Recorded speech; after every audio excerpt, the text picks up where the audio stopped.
Hey guys, Eckhart's Ladder with another fun top 5 list for you today. And those of you who've seen my videos before probably know that I love the strange stuff from the old Star Wars expanded universe. So in the spirit of that today, we're counting down the 5 weirdest sentient creatures within the Star Wars universe. And sentience means being able to perceive the world and actually think about it. And just for the record, I'm not including Mount Sorrow, the living mountain whose tears had healing properties, because I've went over him pretty in depth in another video, which I'll link down in the description. Number 5 is the Sentient Ocean of Soulless, and if you think that it's getting weird, well, this is only the beginning. How the ocean actually thinks and how it operates is kind of unclear to me. Apparently, it has something to do with the chemicals within the water. We don't really know much else because the ocean was only mentioned once in an official fan magazine back in 1979. Also mentioned in that issue was the sentient algae bed of the Cygnus B system, kind of similar to the sentient ocean. There's also a highly advanced race of whales that live in the oceans of the Mnggal-Mnggal planet, but I didn't think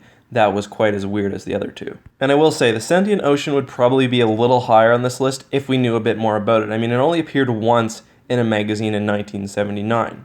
Nonetheless, it's still obviously very weird and very strange, so it's the number 5 spot on this list. Number 4 is the Tsil, and the Tsil are a race of crystal-based life forms. So yeah, they're kind of rocks that are alive. The Tsil are really interesting to me because of their connection to the Force, not unlike, say, a kyber crystal. However, unlike kyber crystals, they can actually communicate with each other, and they do so telepathically.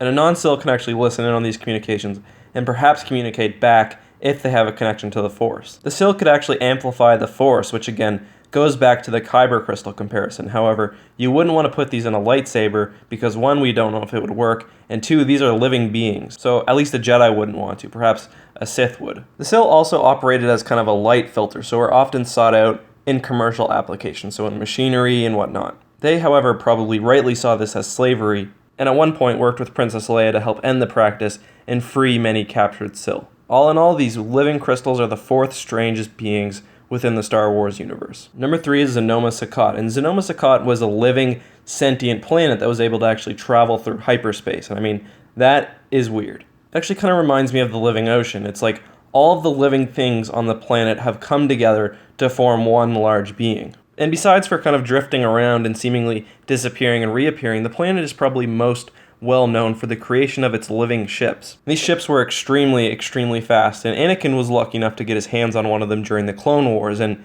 the ship, like just the technical ability of it combined with his Force sensitivity, actually made the Jabbatha, which was the name of the ship, the fastest in the Star Wars universe.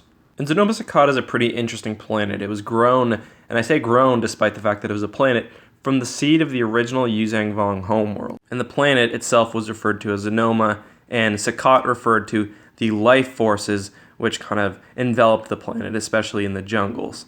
And obviously the Yuuzhan Vong had a very strong tie to this planet.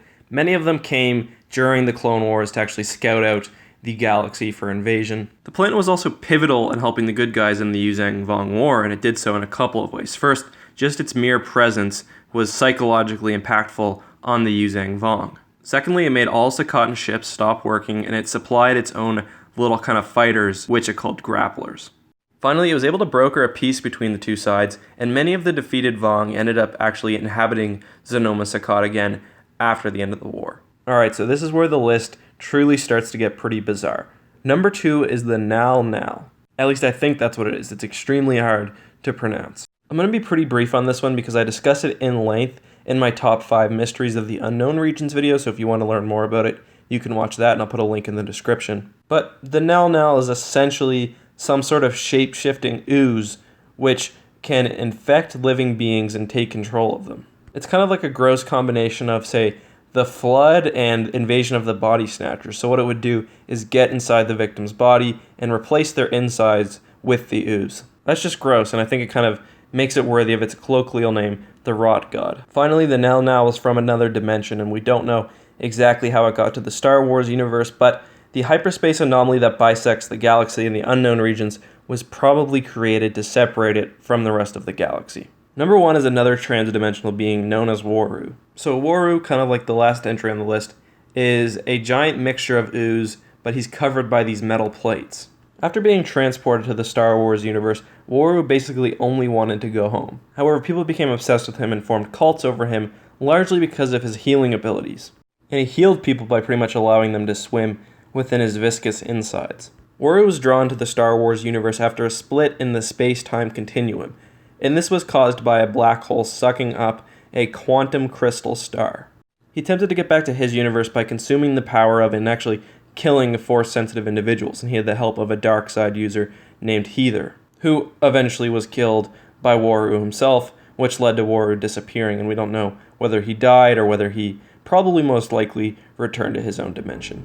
Anyways, guys, those are the 5 weirdest entities, sentient entities, within the Star Wars universe. Down below, let me know what you thought of this list, if I missed anything interesting, and of course, as always, which one was your favorite. Also, if you got this far, let me know by commenting whether you like extra dimensional stuff within the Star Wars universe. Do you like the idea being thrown around? Do you like there being other dimensions? It's kind of more of a comic book thing, so just let me know how you feel about it.